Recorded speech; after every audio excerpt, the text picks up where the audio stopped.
Hello friends, ഞാൻ Robin. ഞാനിന്ന് എത്തിച്ചേർന്നിരിക്കുന്നത് പൂമാലയ്ക്കടുത്തുള്ള, അതായത് തൊടുപുഴ പൂമാലയ്ക്കടുത്തുള്ള ഞണ്ടിറുക്കി എന്നൊരു വെള്ളച്ചാട്ടത്തിനടുത്താണ്. തൊടുപുഴയിൽ നിന്നുകൊണ്ട് ഏകദേശം ഒരു 20 കിലോമീറ്റർ സഞ്ചരിച്ച് കഴിഞ്ഞാൽ, പൂമാലയിലേക്ക് സഞ്ചരിച്ച് കഴിഞ്ഞാൽ നമുക്ക് ഈ വെള്ളച്ചാട്ടത്തിന് എത്താൻ പറ്റും. നല്ല അടിപൊളി വെള്ളച്ചാട്ടമാണ്. നമുക്ക് അതിനടുത്തേക്ക് പോകുന്നുണ്ട്. അപ്പോൾ ഡീറ്റെയിൽ ആയിട്ട് നമുക്ക് എല്ലാം കാണാൻ പറ്റും.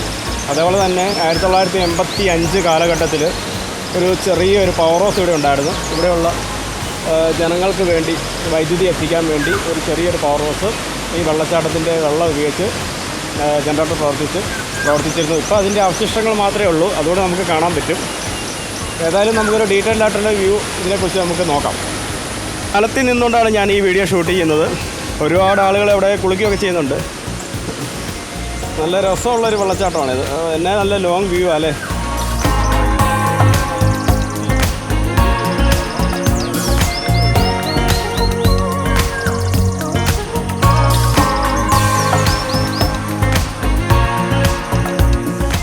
ഇത് മഴ പെയ്ത് കഴിഞ്ഞാൽ ഈ വെള്ളത്തിൻ്റെ കളർ അപ്പാടെ അങ്ങ് മാറും. ഇപ്പം നല്ല തൂവുള്ള വെള്ളച്ചാട്ടമാണ്. ഇപ്പോൾ ഒരു വലിയൊരു മഴ പെയ്ത് കഴിഞ്ഞാൽ നല്ല ചുമല നിറത്തിലുള്ള വെള്ളമായി മാറും. വിനോദുണ്ട് സുഹൃത്ത്, കൂടാതെ ജിയോക്കുരിനും ഉണ്ട്. അപ്പോൾ വിനോദ് നമുക്ക് ഇതിൻ്റെ കുറച്ച് ഡീറ്റെയിൽസ് പറഞ്ഞു തരും. ഈ വെള്ളച്ചാട്ടത്തിൻ്റെ വേറെ പ്രത്യേകത കൂടിയുണ്ട്. ആ വെള്ളച്ചാട്ടത്തിൻ്റെ ആ മുകളിൽ കാണുന്നതിൻ്റെ ഇവിടുത്തെ ഉത്ഭവം ഭൂമിക്ക് അടിയിൽ നിന്നാണ് വിനോദ് പറയുന്നത്. വിനോദ് ഒന്ന് എക്സ്പ്ലെയിൻ ചെയ്യാമോ? വേനൽക്കാലത്ത് അതിശക്തമായ വേനൽ വന്നാൽ മാത്രമേ ഇവിടുത്തെ വെള്ളം വരത്തുള്ളൂ. വെള്ളം പറ്റുമോ വേനൽക്കാലത്ത്? വെള്ളം പറ്റുമെങ്കിലും ഇവിടെ കുളിക്കാനും അതൊക്കെ ഉള്ള വെള്ളങ്ങൾ ഉണ്ട്. എന്നാലും ഈ വെള്ളം വന്ന് പൊങ്ങുന്നിടത്ത് വെള്ളം ഇപ്പോൾ ഉണ്ട്. അവിടെ ഒരു കല്ല് കുഴിയ മാതിരിയാണ്. എന്ന സ്ഥിതിയിൽ വിനോദ് പറഞ്ഞ കാര്യങ്ങൾ ഭയങ്കര അത്ഭുതമുളവാക്കുന്നതാണ്. അതായത് ഈ വെള്ളച്ചാട്ടം നേരെ കുത്തിച്ചാടി അത് ഭൂമിക്ക് അടിയിലൂടെ ഒഴുകി ഈ കാണുന്ന ഇവിടെ പൊങ്ങി വരികയാണ് ചെയ്യുന്നത്. ഞണ്ടിറുക്കി വെള്ളച്ചാട്ടത്തിൻ്റെ മുകളിലേക്ക് പോവുകയാണ്. ഇതാണ് വഴി. ഏകദേശം ഒരു 200-250 മീറ്റർ മുകളിലേക്ക് പോകണം. എന്നാലേ നമുക്ക് അവിടെ എത്താൻ പറ്റത്തുള്ളൂ. വേണ്ട, ഇവിടുന്ന് കാണാം. നമ്മളിങ്ങനെ മുകളിലോട്ട് പോയിക്കൊണ്ടിരിക്കുകയാണ്.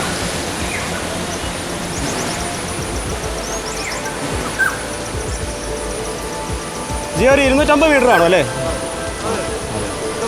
250 മീറ്റർ മുകളിലേക്ക്. അവിടെ ചെന്ന് കഴിഞ്ഞാൽ ഇങ്ങനെ മഞ്ഞ് പതിക്കുന്ന പോലെ ഇങ്ങനെ വെള്ളം സ്പ്രേ ചെയ്ത് ഇങ്ങനെ വന്നുകൊണ്ടിരിക്കും. ക്യാമറയൊന്നും പോവില്ലായിരിക്കും. നോക്കാം, അയാലും പോയി നോക്കാം. പിന്നെ ഈ പോകുന്ന വഴിക്കാണ് ഞാൻ നേരത്തെ പറഞ്ഞ ഒരു ചെറിയൊരു പവർ ഹൗസ് എന്ന് പറയുമ്പോൾ അങ്ങനെ ഒരു വലിയൊരു പവർ ഹൗസ് അല്ല. ഇപ്പം അതില്ല. പഴയ ഒരു കാലഘട്ടത്തിൽ, അതായത് 1985-86 കാലഘട്ടത്തിൽ ഇവിടെയുള്ള വീടുകൾക്ക് വൈദ്യുതി കൊടുക്കാൻ വേണ്ടി ഉണ്ടാക്കിയ ഒരു ചെറിയൊരു പവർ ഹൗസാണ്. പഞ്ചായത്തിൻ്റെ വകയായിരുന്നു അതല്ലേ. നല്ല കയറ്റമാണ്. അപ്പോൾ ആ പവർ ഹൗസിൻ്റെ ഇയർ പറഞ്ഞാൽ ചെറിയൊരു മിസ്റ്റേക്ക് ഉണ്ട്. അത് 1985 എന്നുള്ളത് 2000 ആക്കി മാറ്റേണ്ടി വരും. 2000 കാലഘട്ടത്തിലാണ് അതുണ്ടായിരുന്നത്. അപ്പോൾ അതിനെ കൂടുതൽ ഡീറ്റെയിൽസ് ആയിട്ടുള്ള കാര്യങ്ങൾ നമ്മുടെ ജിയോക്കുരിൻ പറഞ്ഞു തരും. നോക്കിക്കഴിഞ്ഞാൽ ഞണ്ടിറുക്കിയിൽ നിന്നുള്ള വെള്ളം താഴോട്ട് ഒഴുകുന്നതാണ്.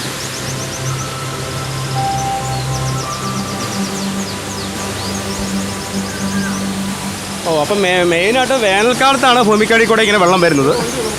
ഇപ്പോൾ ഉണ്ട്, അറിയാൻ പറ്റത്തില്ല അല്ലേ. ഇപ്പം ആ പവർ ഹൗസ് ഇവിടെ ഇല്ലേ? കാണുന്നില്ല അതിൻ്റെ കെട്ടോ ഉള്ളല്ലേ. നല്ല കയറ്റമാണ്. നല്ല സ്ലിപ്പറിയൊക്കെ ആവുന്നുണ്ട്, കുഴപ്പമില്ല.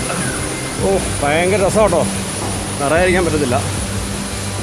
ഇവിടെ എത്തിക്കഴിഞ്ഞാൽ അടിപൊളി വെള്ളച്ചാട്ടം.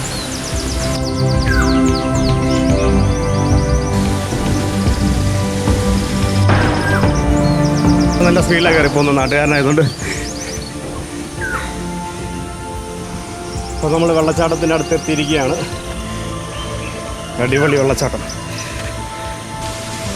നമ്മൾ പറഞ്ഞ പവർ ഹൗസ് ഇതാണ്. അതിൻ്റെ കെട്ടിടം മാത്രമേ ഇപ്പോൾ നിലവിലുള്ളൂ. അതിനടുത്ത് തന്നെയാണ് വെള്ളച്ചാട്ടം.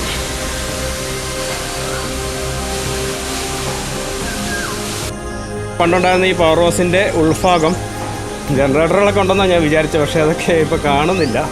അത് ജനറേറ്റർ വെച്ചിരുന്ന അതിൻ്റെ പ്ലാറ്റ്ഫോമൊക്കെ കാണാൻ പറ്റുന്നുണ്ട്. 2 ജനറേറ്ററുകളാണ് ഉണ്ടായിരുന്നതെന്ന് തോന്നുന്നു. 20ഓളം വർഷങ്ങൾക്ക് മുമ്പ് ഇവിടെ ഒരു ചെറിയ പവർ ഹൗസ് ഉണ്ടായിരുന്നു. ബ്ലോക്ക് പഞ്ചായത്തിൻ്റെ സാമ്പത്തിക സഹായത്തോടുകൂടി പണിത ഒരു പവർ ഹൗസാണ്. ഇവിടെ ടൂറിസം വികസനത്തിന് വേണ്ടി ഈ മലമുകളിൽ വിളക്കുകളും എല്ലാം സ്ഥാപിച്ച് ഒരു ബോർഡൊക്കെ സ്ഥാപിച്ചു. അതിലേക്ക് ആവശ്യമായ വൈദ്യുതിയാണ് ഇവിടെ ഉൽപ്പാദിപ്പിച്ചിരുന്നത്. കുറേ നാളിത് പ്രവർത്തിച്ചുവെങ്കിലും പിന്നീടുള്ള പരിപാലനത്തിലുണ്ടായ കുഴപ്പങ്ങൾ കൊണ്ടും മറ്റും ആ സ്ഥാപനം മുന്നോട്ട് കൊണ്ടുപോകാൻ കഴിഞ്ഞില്ല. അതിൽ നിന്ന് നശിച്ച് പോയിരിക്കുന്നു. അതിൻ്റെ അവശിഷ്ടങ്ങൾ പോലും ഇന്നിവിടെ ഇല്ല. ചില പൈപ്പുകൾ മാത്രമേ ഉള്ളൂ. ഈ 200 അടിയോളം ഉയരത്തിൽ നിന്ന് വരുന്ന ഈ വെള്ളച്ചാട്ടത്തിൽ നിന്നാണ് വൈദ്യുതി ഉൽപ്പാദിപ്പിച്ചിരുന്നത്.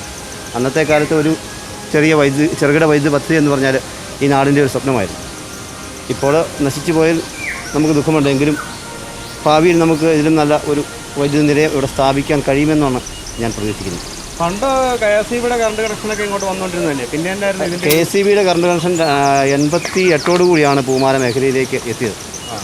അതിനുശേഷം ഇവിടെ വൈദ്യുതി അധികം ആളുകൾക്ക് കിട്ടാത്ത ഒരവസ്ഥയായിരുന്നു. പിന്നെ ഇത് ഒരു ടൂറിസത്തിൻ്റെ ഭാഗമായിട്ടും പാരമ്പര്യേതര വൈദ്യുതി ഉപയോഗിക്കുക എന്നുള്ളതൊക്കെ വെച്ചുകൊണ്ടാണ് ചെയ്തത്. നല്ലതായിരുന്നു. ഇനിയാണെങ്കിലും ഭാവിയിൽ നമുക്ക് നല്ല രീതിയിൽ ഒരു വൈദ്യുതി പദ്ധതി ഇവിടെ തുടങ്ങുവാനും വേണമെങ്കിൽ ഈ സമീപവാസികൾക്ക് വൈദ്യുതി കൊടുക്കാൻ പറ്റുന്ന ഒരു ഊർജ്ജം കിട്ടാനുള്ള സംവിധാനം ഇവിടെ ഉണ്ട്. അതിനുള്ള ശേഷി ഇവിടെ ഉണ്ട്. അപ്പോൾ നമ്മളിത് ചെയ്യേണ്ടത് പഞ്ചായത്തിൻ്റെ ശ്രദ്ധയിൽ എത്തിക്കേണ്ട ഒരു സാഹചര്യം ഉണ്ടാക്കുക എന്നുള്ളതാണ്. തീർച്ചയായും. അപ്പോൾ ഈ വീഡിയോ എങ്കിലും പഞ്ചായത്തുകാർ കണ്ടിട്ട് ഇതൊരു അപ്ഗ്രേഡ് ചെയ്ത് അല്ലെങ്കിൽ പുതുതായിട്ട് നവീകരിക്കാൻ പറ്റത്തില്ല, പുതിയ തുടങ്ങാൻ പറ്റും സ്ഥിതിഗതികൾ ആക്കിയെടുക്കുകയാണെങ്കിൽ വളരെ നല്ലതായിരിക്കും. എത്രമാത്രം വെള്ളമാണ് വെറുതെ നഷ്ടപ്പെട്ടു പോകുന്നത്. തീർച്ചയായിട്ടും. അതാണ് നമ്മുടെ ഇടുക്കി ജില്ലയുടെ തൊടുപുഴയുടെ സ്വന്തം ഞണ്ടിറുക്കി വെള്ളച്ചാട്ടം.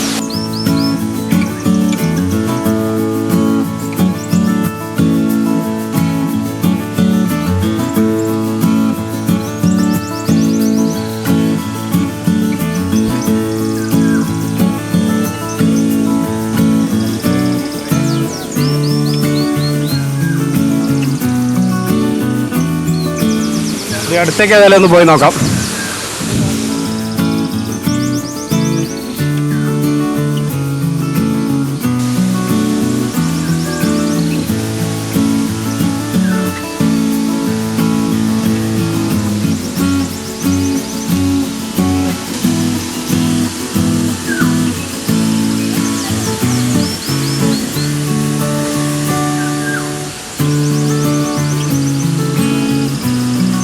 അപ്പോൾ നമുക്കിനി മുകളിലേക്കൊന്ന് പോയി നോക്കാം. ഇവിടെ ടൈറ്റാനിക് മുനമ്പെന്ന് പറഞ്ഞൊരു മുനമ്പുണ്ട്. ഒരു വ്യൂ പോയിൻ്റാണ് ഞണ്ടിറുക്കിയുടെ വെള്ളച്ചാട്ടം. നമുക്കവിടെ നല്ല വ്യക്തമായിട്ട് കാണാം. ആ മുകളിൽ കാണുന്നതാണ് ടൈറ്റാനിക് മുനമ്പ്. അതിൻ്റെ സൈഡിൽ നിന്നുള്ള വെള്ളച്ചാട്ടത്തിൻ്റെ വ്യൂ അടിപൊളിയാണ്. നല്ല രസമുണ്ട്.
ഞാൻ നേരത്തെ പറഞ്ഞ പോലെ ഞണ്ടിറുക്കിലെ വെള്ളച്ചാട്ടത്തിൻ്റെ വെള്ളം ഒഴുകി വന്ന് ഭൂമിക്ക് അടിയിലൂടെയാണ് വരുന്നതെന്ന് ഞാൻ പറഞ്ഞായിരുന്നു.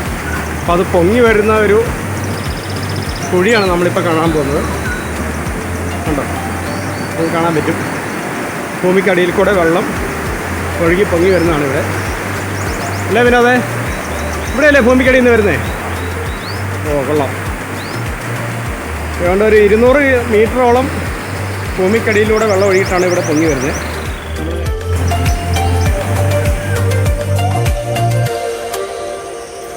അപ്പോൾ രണ്ടിടത്തായിട്ട് ഭൂമിക്കടിയിൽ നിന്ന് വെള്ളം കയറി വരുന്നുണ്ട്.